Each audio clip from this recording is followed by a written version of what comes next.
এক সন্তান বিয়ে করছে, বিয়ে করার পর মা বাবাকে ছেড়ে শ্বশুর বাড়িতে চলে গেছে। ওইদিকে বুড়া মা বুড়া বাবা 1 বছর নয়, 2 বছর নয়, 7 বছর পর্যন্ত পার হয়ে যায়। সন্তান কিন্তু মা বাবার কোনো খবর করে নাই, মা বাবার কোনো তালাশ করে নাই। এবার মা কষ্ট পাইছে, বাবা কষ্ট পাইছে। আসমানের মালিক মুহূর্তের ভিতরে আল্লাহর পক্ষ থেকে আযাব গজব চলে এসেছে। এবার সন্তানটা এমন অসুস্থ হয়েছে যার কারণে তার পুরুষত্ব নষ্ট হয়ে গেছে। ডাক্তার তার পুরুষাঙ্গ কেটে দিয়েছে।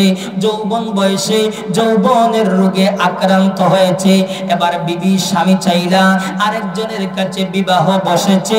শ্বশুর শাশুড়ি গার ধাক্কা দিয়া বাড়ি থেকে বের করে দিয়েছে। এবার সন্তানটা রাস্তায় বসে আছে, রাস্তায় বসে বলতেছে, আহারে বিবি আমাকে তাড়িয়ে দিল, শ্বশুর শাশুড়ি আমাকে আজকে তাড়িয়ে দিল, কিন্তু আজকে যদি আমার মা থাকতো, আমার মা কিন্তু আমাকে তাড়িয়ে দিত না। সুতরাং কারে রাইকা আমি কই আছি, আমি আমার মায়ের কাছে চলে যাই, আমি আমার মায়ের কাছে মাফ চাইবো। অবশ্যই আমার মা কিন্তু আমাকে মাফ করবেন। কিতাবের ভিতরে লেখা হয় এবার ছেলেটা অসুস্থ শরীর নিয়ে মা বাবার বাড়ির দিকে রওনা হয়েছে। মা বাবার বাড়িতে যাওয়ার পর দেখা যায় সেখানে কোনো ধরনের কোনো ঘর বাড়ি নেই, শুধুমাত্র একটা আঙ্গুরের বাগান আছে। আর ওই আঙ্গুরের বাগানের ভিতরে একটা রাখাল ছেলে কাজ করতেছে। এবার সন্তানটা জিজ্ঞেস করতেছে, ও রাখাল ভাই এটা কি অমুকের বাড়ি?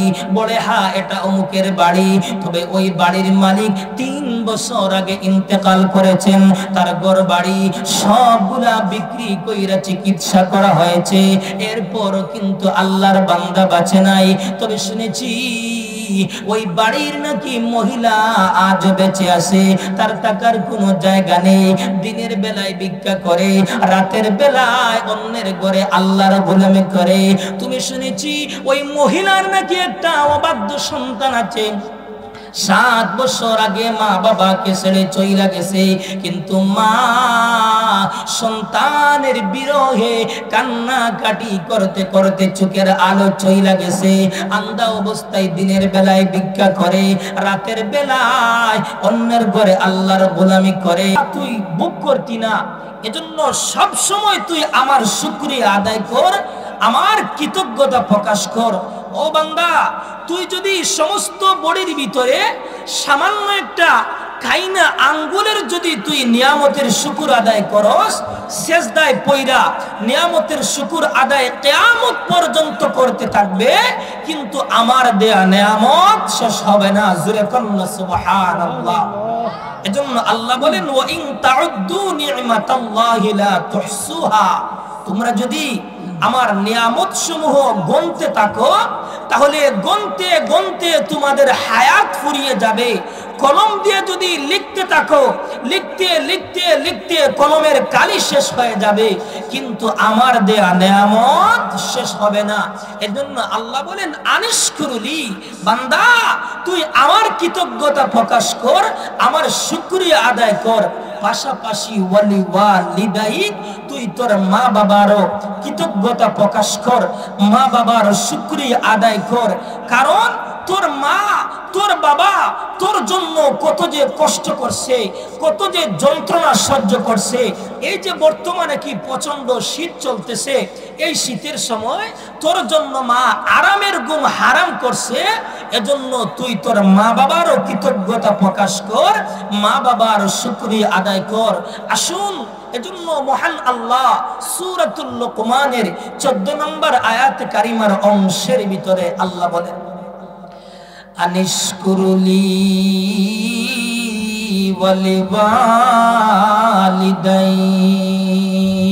ওয়ালিওয়ালিদাইক।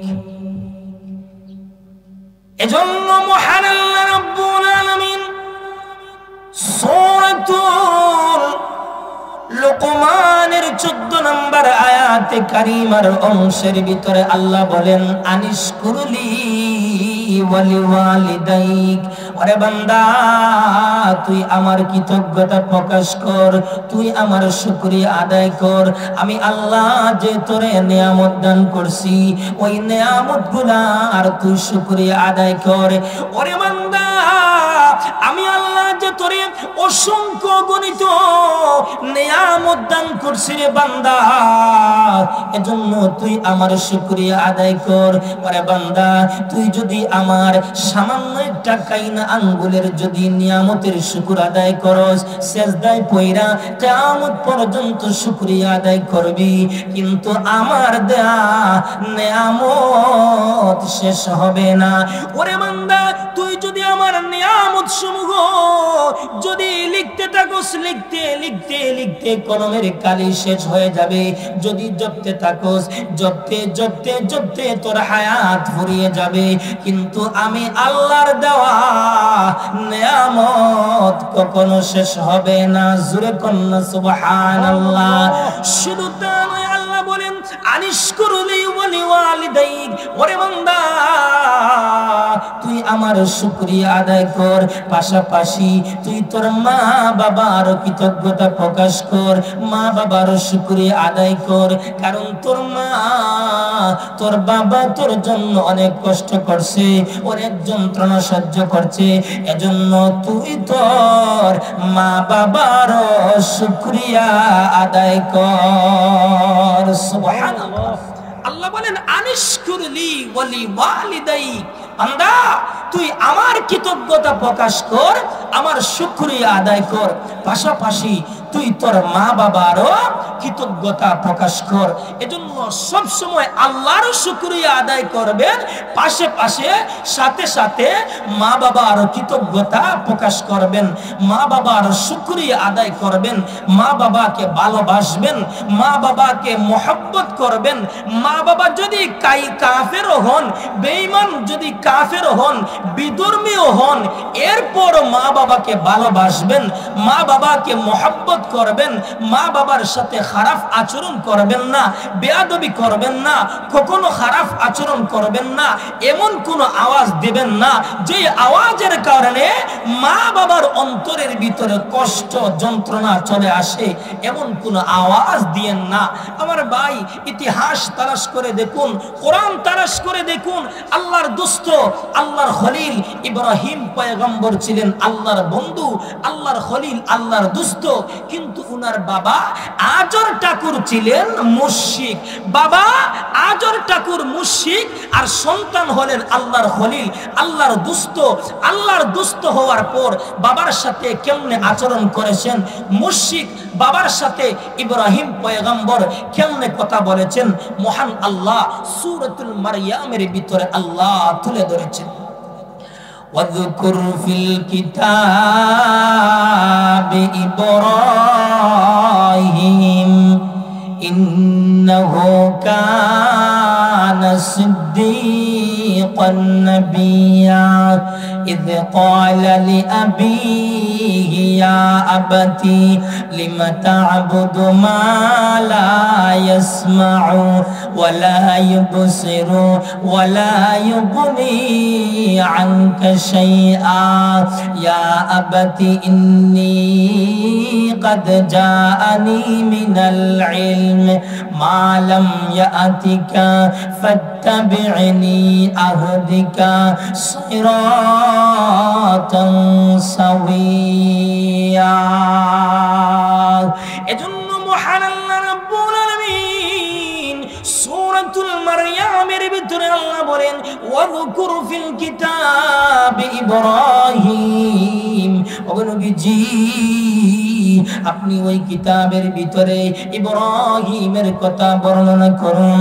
ইন্নাহু কানা সিদ্দীকান নাবিয়্যা, তিনি ছিলেন সত্যবাদী নবী, তিনি ছিলেন সত্যবাদী পয়গম্বর। ইব্রাহিম পয়গম্বর বলেন ইয ক্বালা লিআবিহি ইয়া আবাতি লিমা তা'বুদু মা লা ইয়াসমা'ু ওয়া লা ইউবসিরু ওয়া লা ইউগনি আনকা শাইআ।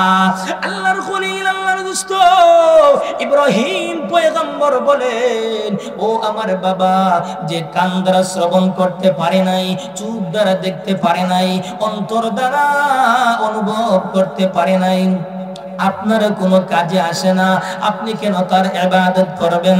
আপনি কেন তার দাসত্বতা আদায় করবেন? ও আমার বাবা, ইয়া আবাতি ইন্নী قد جاءني من العلم ما لم يأتك فاتبعني أهدك صراطا سويا। ও আমার বাবা, আমার কাছে এমন ইলম আছে, আমার কাছে এমন জ্ঞান আছে যা আপনার কাছে নাই। সুতরাং আপনি আমার অনুসরণ করুন, আপনি আমার ইত্তেবা করুন।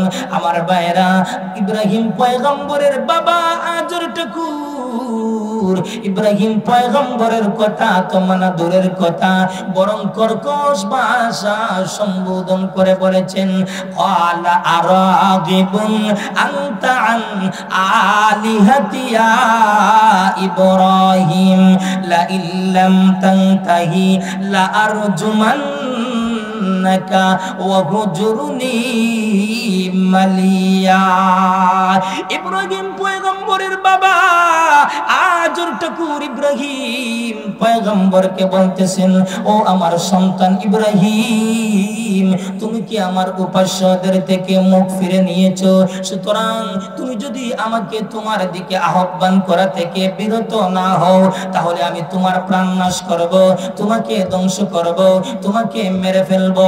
আমার ভাইরা, আল্লাহর খলিল ইব্রাহিম পয়গম্বর বাবা আজর ঠাকুরের বক্তব্য শোনার পর এরপর বাবার সাথে খারাপ আচরণ করেন নাই। বাবার সাথে কেমনে ইজ্জতের সাথে কথা বলেছেন, আল্লাহ বলেন, ক্বালা সালামুন আলাইকা সাআস্তাগফিরু লাকা রাব্বি ইন্নাহু কানা বি হাফিয়া। ও আমার বাবা, আপনার উপর শান্তি বর্ষিত হোক, আর আমি অচিরেই আমার মালিকের কাছে আপনার জন্য ক্ষমা প্রার্থনা করব, কারণ আমার মালিক আমার প্রতি মেহেরবান। এই ছিল ইব্রাহিম পয়গম্বরের অনুপম আদর্শ। জোরে কন্যা সুবহানাল্লাহ। চিন্তা করে দেখুন, বাবা ছিলেন মুশরিক, সন্তান ছিল আল্লাহর খলিল, এরপরও বাবার সাথে কেমনে আচরণ করেছেন, কেমনে ইজ্জতের সাথে কথা বলেছেন। এজন্য ভাইরা, মা বাবার সাথে ইজ্জতের সাথে কথা বলবেন, সম্মানের সাথে কথা বলবেন। আমার ভাইরা, দুনিয়ার ভিতরে একজন মানুষ আরেকজন মানুষকে ভালোবাসে, মহব্বত করে, কোনো না কোনো স্বার্থের বিনিময়ে, ফায়দা হাসিলের উদ্দেশ্যে, বিনা স্বার্থে একজন আরেকজনকে ভালোবাসে না, মহব্বত করে না। কিন্তু বিনা স্বার্থে যারাই ভালোবাসে, মহব্বত করে, এরাই হলো আমাদের মা, এরাই হলো আমাদের বাবা। কথা বলেন ঠিক কিনা? স্বার্থ ছাড়া মা বাবা সন্তানকে ভালোবাসে, মহব্বত করে, কোনো স্বার্থ নেই। আমার ভাইরা, আজকে আপনি মুসিবতে পড়েন, বিপদে পড়েন, মুসিবতের সম্মুখীন হন, দেখবেন আপনার বিবি আপনার কাছে থাকবে না, আপনার সন্তান আপনার কাছে থাকবে না, আপনার বন্ধু বান্ধব আপনার কাছে থাকবে না, আপনার আত্মীয় স্বজন আপনার কাছে থাকবে না, আপনার গোষ্ঠী আপনার কাছে থাকবে না। কিন্তু সন্তানের পাশে মুসিবতের সময়, বিপদের সময় এই মা বাবাই কিন্তু সন্তানের পাশে দাঁড়াই। কথা বলেন ঠিক কিনা? আমার ভাইরা, এজন্য মা বাবাকে ভালোবাসবেন, মহব্বত করবেন। আরে ভাই, আজকে যদি টাকা শেষ হয়ে যায়, টাকা পাওয়া যাবে, ধন সম্পদ যদি চইলা যায়, ধন সম্পদ পাওয়া যাবে, স্বর্ণ যদি চইলা যায়, স্বর্ণ পাওয়া যাবে, বাড়ি গাড়ি যদি চইলা যায়, বাড়ি গাড়ি পাওয়া যাবে। কিন্তু মা বাবাকে যদি হারান, এই মা বাবাকে আর পাওয়া যায় না। কথা কোন ঠিক কিনা? আজকে আমাদের সমাজের ভিতরে এমনও সন্তান আছে, বিয়ের আগে দেখবেন মা বাবাকে ভালোবাসতেছে, মহব্বত করতেছে, আদর যত্ন করতেছে, কিন্তু বিয়ের পর বোঝা যায় মনে হয় বিবির কাছে মুরিদ হয়ে গেছে। আরে ভাই, তুমি যদি মুরিদ হতে চাও, বিবির কাছে কেন মুরিদ হবা? তুমি যদি মুরিদ হতে চাও, তুমি তোমার মা বাবার কাছে মুরিদ হও। আসল পীরই হলো তোমার মা বাবা। কথা বলেন ঠিক কিনা? এজন্য মা বাবার খেদমত করবেন। মা বাবাকে কখনো কষ্ট দিয়েন না। মা বাবার দোয়া নিয়েন। মা বাবার যদি দোয়া নিতে পারেন, দুনিয়াতেও ফায়দা, আখিরাতেও ফায়দা। আর মা বাবা যদি বদদুয়া দেয়, দুনিয়াতেও কষ্ট, আখিরাতেও কষ্ট। দুনিয়াতেও অপমানিত হবেন, পরকালেও অপমানিত হবেন, এতে কোনো সন্দেহ নেই। এরকম বহু ঘটনা রয়েছে। এজন্য আমার ভাইয়েরা, কিতাবের ভিতরে লেখা হয়, যুগ শ্রেষ্ঠ একজন ওলি, যুগ শ্রেষ্ঠ একজন বুজুর্গ, যার নাম ছিল হযরতে জুরাইজ রাহমাতুল্লাহি আলাইহি। ওই জুরাইজ রাহমাতুল্লাহি আলাইহি উনি উনার ইবাদত খানায় উনি ইবাদত করতেছেন, নফল নামাজ পড়তেছেন। এমন সময় মা আসলেন। মা আয়েশা ডাক দিতেছে, ও জুরাইজ, জুরাইজ রে, দরজা খুল রে বাবা, আমি তোর মা এসেছি রে বাবা, তাড়াতাড়ি দরজাটা খুল। এবার জুরাইজ ওই সময় কিন্তু নামাজ পড়তেছে। জুরাইজ চিন্তা করতেছে, একদিকে আমার মা আমাকে ডাকতেছে, আরেকদিকে আমি নামাজ পড়তেছি। এখন আমি কোনটা ধরবো, কোনটা ছাড়বো, কোনটা ছাড়বো, কোনটা ধরবো? শেষ পর্যন্ত জুরাইজ মায়ের ডাকে সাড়া না দিয়া নামাজকে প্রাধান্য দিয়েছেন। এবার মা চইলা যায়। দ্বিতীয় দিন আবার মা চলে আসলেন। মা আয়েশা জুরাইজের দরজার সামনে দাঁড়াইয়া ডাকতেছে, ও জুরাইজ, আমি তোর মা এসেছি রে বাবা, তাড়াতাড়ি দরজা খুল রে বাবা, আমি তোর সাথে দুই একটা কথা বলতে চাই। ওই সময় কিন্তু জুরাইজ নামাজ পড়তেছে। জুরাইজ চিন্তা করতেছে, এখন আমি কি করব? একদিকে আমার মা আমাকে ডাকতেছে, আরেকদিকে আমি নামাজ পড়তেছি। এখন আমি কোনটা ধরবো, কোনটা ছাড়বো, কোনটা ছাড়বো, কোনটা ধরবো? শেষ পর্যন্ত জুরাইজ মায়ের ডাকে সাড়া না দিয়া নামাজকে প্রাধান্য দিয়েছেন। এবার জুরাইজের মা দ্বিতীয় দিনও চইলা যায়। এবার জুরাইজের মা তৃতীয় দিন আবার আসলেন। তৃতীয় দিন আবার আইসা জুরাইজের দরজার সামনে দাঁড়াইয়া ডাকতেছে, ও জুরাইজ, জুরাইজ রে, দরজা খুললে বাবা, আমি তোর মা এসেছি, তাড়াতাড়ি দরজা খুললে বাবা, আমি তোর সাথে দুই একটা কথা বলতে চাই। ওই সময় জুরাইজ নামাজ পড়তেছে। জুরাইজ চিন্তা করতেছে, এখন আমি কি করব? একদিকে আমার মা ডাকতেছে, আরেকদিকে আমি নামাজ পড়তেছি। এবার শেষ পর্যন্ত জুরাইজ মায়ের ডাকে সাড়া না দিয়া নামাজকেই প্রাধান্য দিয়েছেন। আমার ভাইয়েরা, এবার জুরাইজের মায়ের অন্তরের ভিতরে কষ্ট চলে এসেছে। জুরাইজের মায়ের অন্তরের ভিতরে যন্ত্রণা চলে এসেছে। আহারে, একে মন চলে, একে মন বলি, একে মন দরবেশ। আমি একদিন না, দুই দিন না, 3 দিন আমি তার দরজার সামনে দাঁড়াইয়া ডাকলাম, একদিনও কিন্তু আমার সন্তান আমার ডাকে সাড়া দেয় নাই। ও মালিক, তুমি আমার সন্তান জুরাইজকে বদকার মহিলার যন্ত্রণা সহ্য না করাই মৃত্যু দিও না। মুহূর্তের ভিতরে আসমানের মালিক জুরাইজের মায়ের দোয়া কিন্তু আমার আল্লাহ কবুল করেছেন। এবার এলাকার কিছু দুষ্ট লোকেরা জুরাইজের পিছনে লাইগা গেছে, কেমনে জুরাইজের চরিত্র নষ্ট করা যায়, কেমনে জুরাইজকে অপমানিত করা যায়। শেষ পর্যন্ত ওরা সিদ্ধান্ত করলো, একজন যুবতী রূপসী মহিলাকে সাজগুজ করাইয়া জুরাইজের ইবাদত খানায় পাঠিয়ে দেওয়া হয়েছে। এবার ওই যুবতী মহিলা বারবার জুরাইজের চরিত্র নষ্ট করার জন্য চেষ্টা করলো, কিন্তু আল্লাহর কসম, আল্লাহর বান্দা জুরাইজ একবার ওই মহিলার চেহারার দিকে তাকান নাই। জোরে কন্না আল্লাহু আকবার। আমার মায়েরা, এবার ওই যুবতী মহিলা বারবার চেষ্টা করার পর যখন পারে নাই, এবারে মহিলা চিন্তা করলো অন্য কোন সিস্টেম অবলম্বন করতে হবে। এবার ওই জুরাইজের ইবাদতখানার পাশে বাস করতে এক রাখাল, এবার যুবতী মহিলা ওই রাখালের সাথে প্রেম করলো। প্রেম করার পর বন্ধুত্ব হয়ে যায়। বন্ধুত্ব হওয়ার পর যুবতী মহিলা ওই রাখালের সাথে খারাপ কাজ করলো, যার কারণে ওই যুবতী মহিলার গর্ভ থেকে একটা পুত্র সন্তান জন্ম হয়েছে। এবার পুত্র সন্তান যখন জন্ম হয়েছে, এবার ওই যুবতী মহিলা জায়গায় জায়গায় গিয়া এলান করতেছে, ঘোষণা করতেছে, ওই যে ওলি, ওই যে দরবেশ, ওই যে বুজুর্গ জুরাইজ, ও আমার সাথে খারাপ কাজ করছে, পাপাচার করছে, যার কারণে আমার গর্ভ থেকে একটা পুত্র সন্তান জন্ম হয়েছে। এবার এলাকার লোকেরা শুইনা জুরাইজের দরবারে আইসা বলতেছে, তুমি না ওলি, তুমি না দরবেশ, তুমি না বুজুর্গ, তুমি ওলিও না, তুমি দরবেশও না, তুমি বুজুর্গ না, তুমি একটা আস্তা বন্ড। এইভাবে বইলা বইলা জুরাইজকে আঘাত করতেছে। এবার জুরাইজ বলতেছে, কিসের জন্য তোমরা আমার উপর আঘাত করতেছো, আমার অপরাধটা কি? এবার এলাকার লোকেরা বলছে, ওই যে যুবতী মহিলার সাথে খারাপ কাজ করছো, যার কারণে তোমার গর্ভ থেকে একটা পুত্র সন্তান জন্ম হয়েছে। এবার জুরাইজ বলতেছে, আল্লাহর কসম, আমি কোন মহিলার সাথে খারাপ কাজ তো দূরের কথা, কোন মহিলার চেহারার দিকেও আমি তাকাই নাই। জোরে কন্যা আল্লাহু আকবার।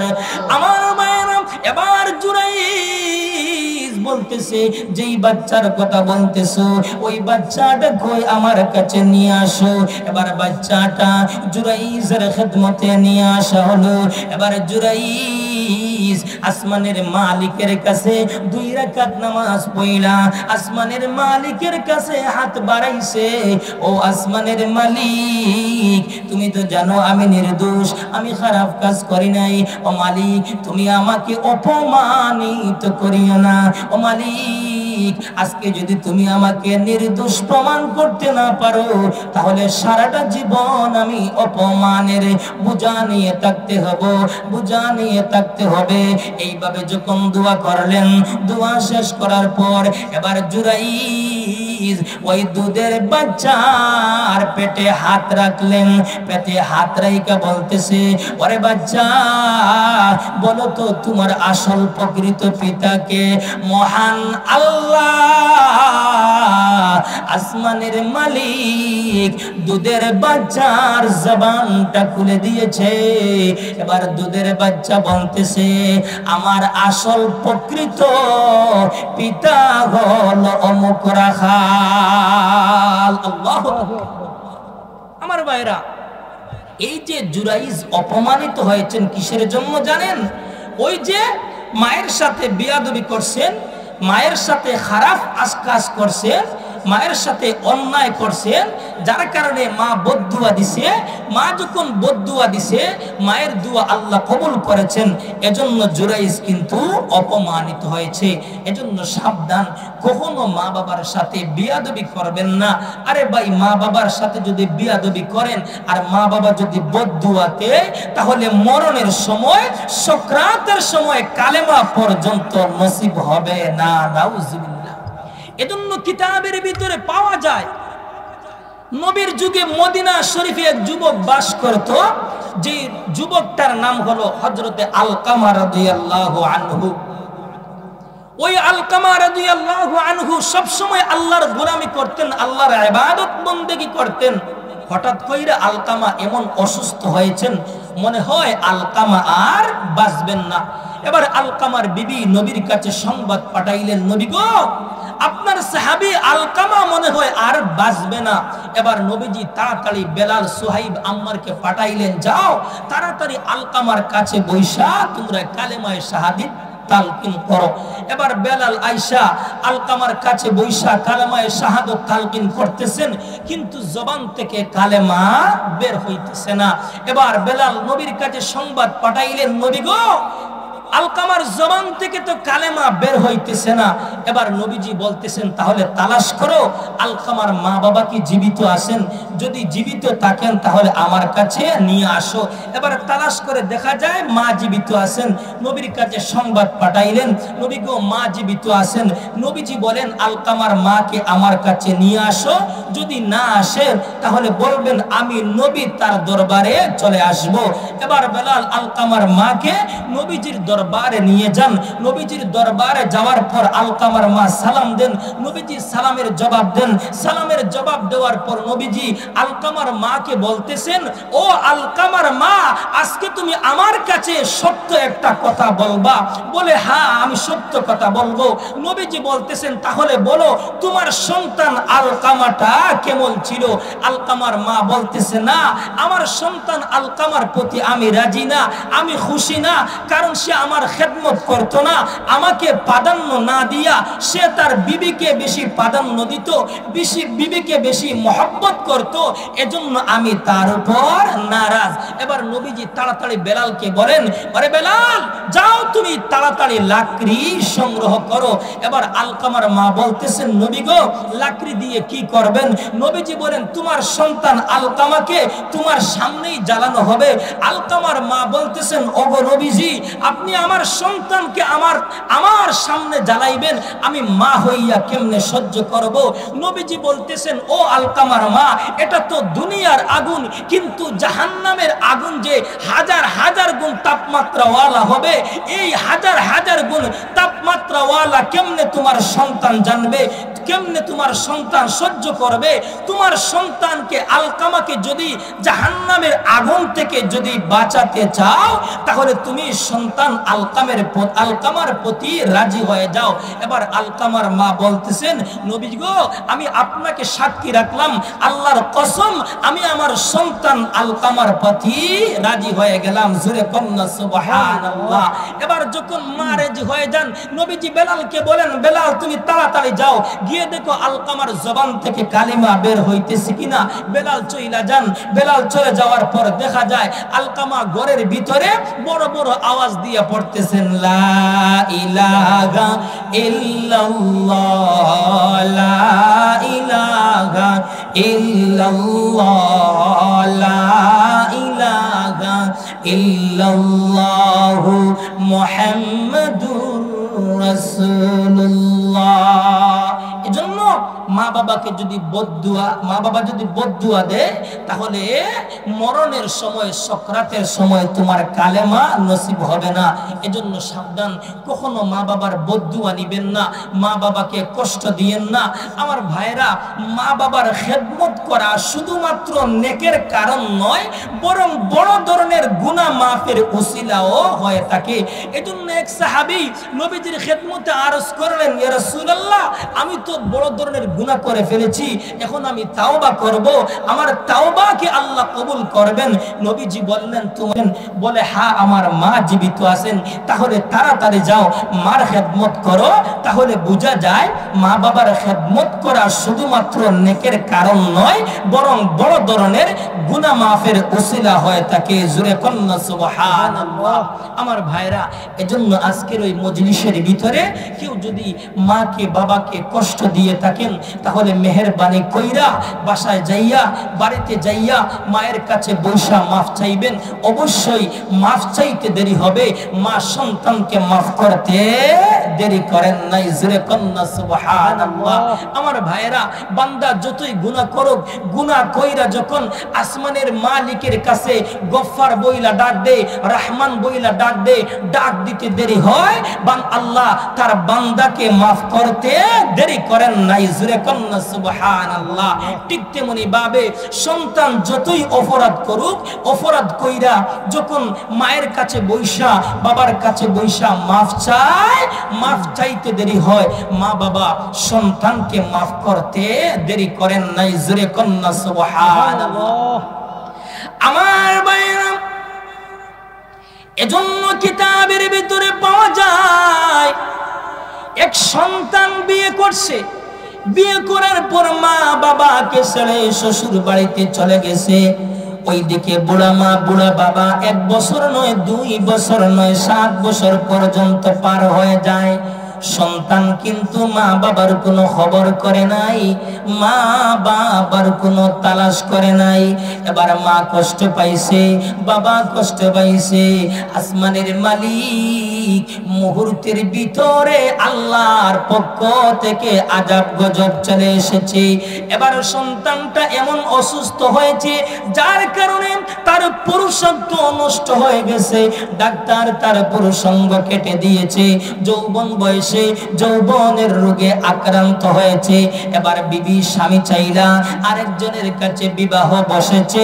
শ্বশুর শাশুড়ি গার ধাক্কা দিয়া বাড়ি থেকে বের করে দিয়েছে।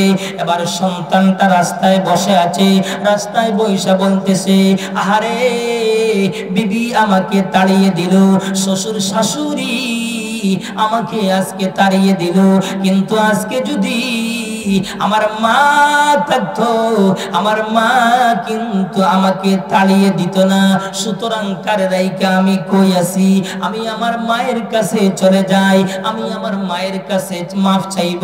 অবশ্যই আমার মা কিন্তু আমাকে মাফ করবেন। কিতাবের ভিতরে লেখা হয় এবার ছেলেটা অসুস্থ শরীর নিয়ে মা বাবার বাড়ির দিকে রওনা হয়েছে। মা বাবার বাড়িতে যাওয়ার পর দেখা যায় সেখানে কোনো ধরনের কোনো ঘর বাড়ি নেই, শুধুমাত্র একটা আঙ্গুরের বাগান আছে। আর ওই আঙ্গুরের বাগানের ভিতরে একটা রাখাল ছেলে কাজ করতেছে। এবার সন্তানরা জিজ্ঞেস করতেছে, ও রাখাল ভাই এটা কি অমুকের বাড়ি? বলে হ্যাঁ এটা অমুকের বাড়ি, তবে ওই বাড়ির মালিক 3 বছর আগে ইন্তেকাল করেছেন। তার ঘর বাড়ি সবগুলা বিক্রি কইরা চিকিৎসা করা হয়েছে, এরপরও কিন্তু আল্লাহর বান্দা বাঁচে নাই। তবে শুনেছি ওই বাড়ির নাকি মহিলা আজ বেঁচে আছে, তার টাকার কোনো জায়গা নেই, দিনের বেলায় ভিক্ষা করে, রাতের বেলায় অন্যের ঘরে আল্লাহর গোলামি করে। তুমি শুনেছি ওই মহিলার নাকি একটা অবাধ্য সন্তান আছে। 7 বছর আগে মা বাবাকে ছেড়ে চইলা গেছে, কিন্তু মা সন্তানের বিরহে কান্নাকাটি করতে করতে চোখের আলো চইলা গেছে। আন্ধা অবস্থায় দিনের বেলায় ভিক্ষা করে, রাতের বেলায় অন্যের ঘরে আল্লাহর গোলামি করে। তবে তুমি যদি ওই মহিলার সাথে সাক্ষাৎ করতে চাও, ওই মহিলার সাথে যদি মুলাকাত করতে চাও, তাহলে অমুক জায়গায় অমুক বাড়িতে যেতে হবে। যাওয়ার পর মহিলার সাথে সাক্ষাৎ করতে পারবে। তবে শুনেছি, তবে শুনো, যে সন্তান মা বাবাকে ছেড়ে 7 বছর আগে চইলা গেছে, আমি রাখাল যদি ওই সন্তানটাকে পাইতাম, তাহলে আমার ওই হাতের চাকু দ্বারা আঙ্গুরের ডাল পালা না কাইটা আমি ওর হাত পা গুলা কেটে দিতাম। এবার সন্তানটা আসামির বেশে মা বাবার দরজার সামনে দাঁড়াইছে। মা ঘরের ভিতরে নামাজ পড়তেছে, বিন বিন বিন বিন বিন বিন শব্দ শোনা যায়। হঠাৎ কইরা আসমানের মালিকের কাছে মা দোয়া করতেছে, ও আসমানের মালিক, আন্দা ভিক্ষুকে একটা আবদার কি রাখবানা। ও মালিক, বৃদ্ধা বয়স বিধবা বানাইলা, স্বামী কেড়ে নিলা, ঘর বাড়ি নিয়ে গেলা, আন্দা ভিক্ষুক তুমি আমারে বানাইলা। এরপর আমার কোনো বেদনা নেই, শুধুমাত্র একটা বেদনা, 7 বছর আগে আমার সন্তান একটা তুমি কেড়ে নিয়েছো। ও মালিক, 7 বছর আগের হারানো সন্তানটা তুমি আমার কাছে ফেরত দাও। কারণ কিছুদিন আগে আমার স্বামী ইন্তেকাল করেছেন, এলাকার লোকেরা আমার স্বামীর লাশ দাফন করছে। আজকে যদি আমার মরণ হয়ে যায়, তাহলে ভিন্ন পুরুষকে আমার কবরে নামবে। ও মালিক, তুমি আমার সন্তানটাকে আমার কাছে ফেরত দাও। আমি ভিক্ষা কইরা আমি আমার সন্তানটাকে খাওয়াবো, তথাপি মরণের কালে যেন সন্তানের হাতের মাটি যেন আমার নসিব হয়। এবার সন্তানটা ডাক দিয়া বলতেছে, মারে দরজা খুল রে মা, আমি তোর সন্তান এসেছি রে মা, তাড়াতাড়ি দরজা খুল। এবার মা দরজা খুইলা বলে, বাবা রে আয় আমার বুকে আয় রে বাবা, 7 বছর আগে আমি তোরে দেখেছি, আমার চোখের আলো নেই, হয়তো আর আমি তোরে দেখতে নাও পারি, ওরে বাবা আয় আমার বুকে আয়, আমার ওই দুর্বল ঠোঁট দিয়ে তোরে আমি চুম্বন দেই। ছোট্ট বেলায় কত চুমু খেয়েছি রে বাবা, আয় আমার বুকে আয়, আমার ওই দুর্বল ঠোঁট দিয়ে তোরে আমি চুম্বন দেই। আমার মালিক বুঝি আমার দোয়া কবুল করেছেন, তোর হাতের মাটি বুঝি আমার নসিব হবে। এই হলো মা, এই মাকে কষ্ট দিও না, এই মা বাবাকে কষ্ট দিও না, কারণ মা বাবা সন্তান কেমন আদর সোহাগ দেয়, যেই আদর সোহাগ আজ পর্যন্ত দুনিয়ার কোন মানুষ কিন্তু দিতে পারে নাই। জোরে কন্যা সুবহানাল্লাহ। এজন্য বলতেছিলাম আল্লাহর দরওয়াজা যেমন ভাবে 24টা ঘন্টা খোলা, মায়ের দরওয়াজা তেমন ভাবে 24টা ঘন্টা খোলা। সন্তান যতই অপরাধ করুক, অপরাধ কইরা মায়ের কাছে বৈশা, বাবার কাছে বৈশা যখন বলে মারে বাবারে আমি তোর সাথে বেয়াদবি করছি রে মা বাবা, আমাকে মেহেরবানি কইরা তুমি আমাকে মাফ কইরা দাও, বলতে দেরি হয়, মা সন্তানকে মাফ করতে দেরি করেন নাই। বান্দা যতই গুনাহ করুক, গুনাহ কইরা রহমান বইলা যখন ডাক দে, আসমানের মালিক মুহূর্তের ভিতরে বান্দার ডাকে সাড়া দিয়া দেন। সুবহানাল্লাহ। আমরা তোমার অবুঝ বান্দা তুলেছি দুহাত, আমরা তোমার অবুঝ বান্দা তুলেছি দুহাত, কবুল করো ইয়া ইলাহি, কবুল করো ইয়া ইলাহি মোদের মুনাজাত। আমরা তোমার অবুঝ বান্দা তুলেছি দুহাত, আমরা তোমার অবুঝ বান্দা তুলেছি দুহাত। আমরা সবাই পাপী তাপী, কোন পুঁজি নাই, গুনাহগারে বান্দা মুরা তোমার মদদ চাই, তোমার মদদ দিয়ে মুদের, তোমার মদদ দিয়ে মুদের করি মুনাজাত।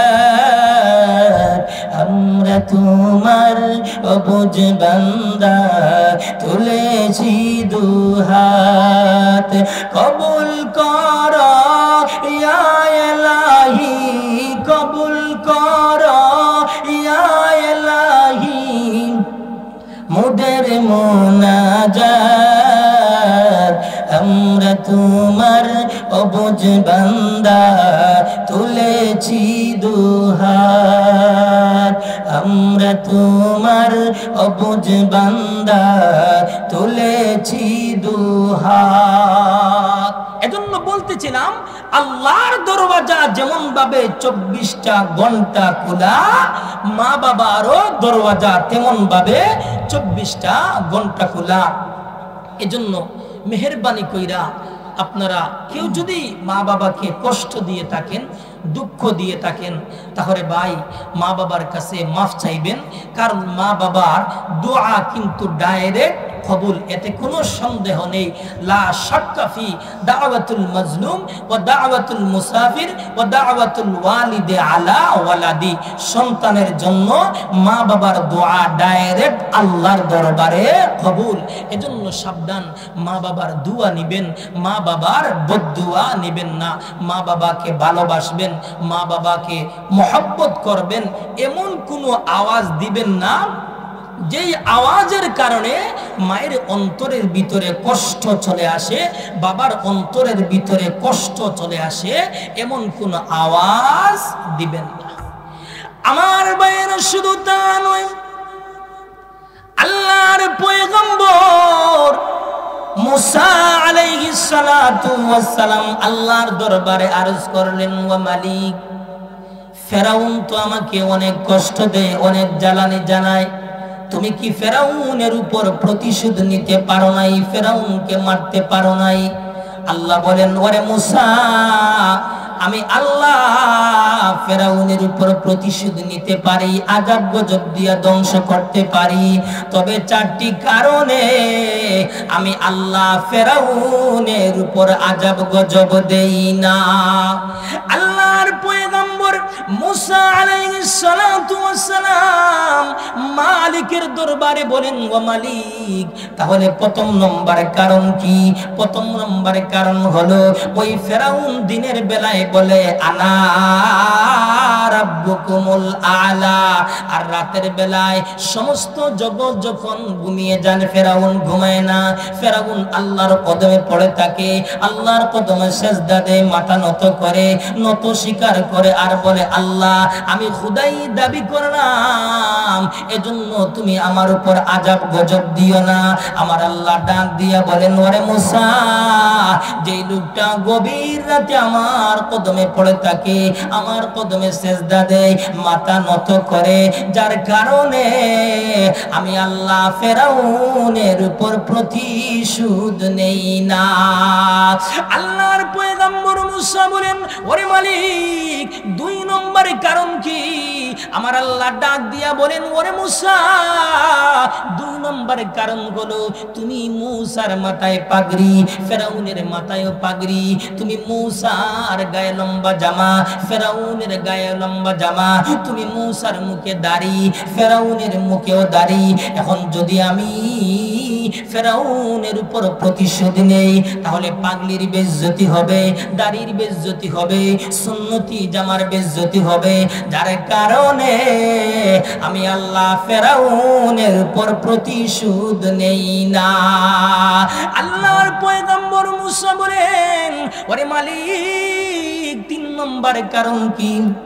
3 নম্বর কারণ হলো ওই ফেরাউনের একটা এতিমখানা রয়েছে, ফেরাউন প্রতিদিন এতিমদেরকে এক বেলা খানা খাওয়ায়, এতিমেরা খানা খাওয়ার পর আসমানের মালিকের কাছে ফরিয়াদ করে, ও আসমানের মালিক, তুমি যদি ফেরাউনের উপর প্রতিশোধ নেও, তাহলে আমরা এতিমরা কোথায় যাব? আমরা এতিমদের দরজা বন্ধ হয়ে যাবে। ও মালিক, তুমি ফেরাউনের উপর প্রতিশোধ নিও না। আমার আল্লাহ ডাক দিয়া বলেন, ওরে মুসা, ওই এতিমদের দুয়ার বরকতে আমি আল্লাহ ফেরাউনের উপর প্রতিশোধ নেই না। আল্লাহর পয়গম্বর মুসা বলেন, ওরে মালিক, 4 নম্বর কারণ কি? আমার আল্লাহ ডাক দিয়া বলেন, ওরে মুসা, ওই ফেরাউনের একজন অন্ধ মা রয়েছে, ফেরাউন অন্ধ মায়ের খেদমত করে, অন্ধ মায়ের সেবা যত্ন করে, আর মা আসমানের মালিকের কাছে ফরিয়াদ করে, ও আসমানের মালিক, তুমি যদি ফেরাউনের উপর প্রতিশোধ নেও, তাহলে আমি অন্ধ মায়ের খেদমত করব কে? অন্ধ মায়ের সেবা যত্ন করব কে? আমার আল্লাহ ডাক দিয়া বলেন, ওরে মুসা, ওই অন্ধ মায়ের দুয়ার বরকতে আমি আল্লাহ ফেরাউনের উপর প্রতিশোধ নেই না।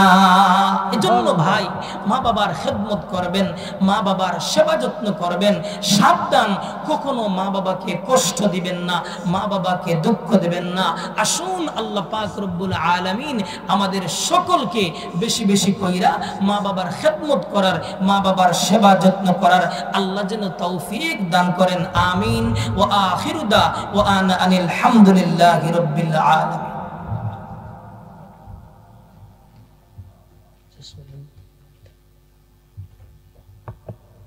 لنكونن من الخاسرين. اللهم رب ارحمهما كما ربياني صغيرا. رب ارحمهما كما ربياني صغيرا.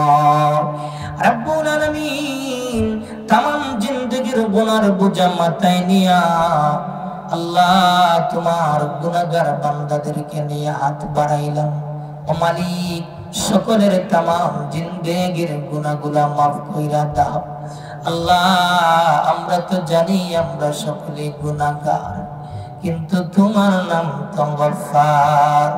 আল্লাহ তোমার গুনাহগার বান্দাদের দিকে না তাকাইয়া তোমার গফফার সিফাতের দিকে তাকাইয়া সকলের तमाम জিন্দেগীর গুনাহ মাফ কইরা দাও। আল্লাহ জানি না আজকের ওই মুনাজাতের ভিতরে কার যেন মা নাই, কার যেন বাবা নাই। আল্লাহ অনেকে মারে নিজ হাতে কবরের ভিতরে নামাইছি, বাবারে নিজ হাতে কাফনের ভিতরে ঢুকাইছি।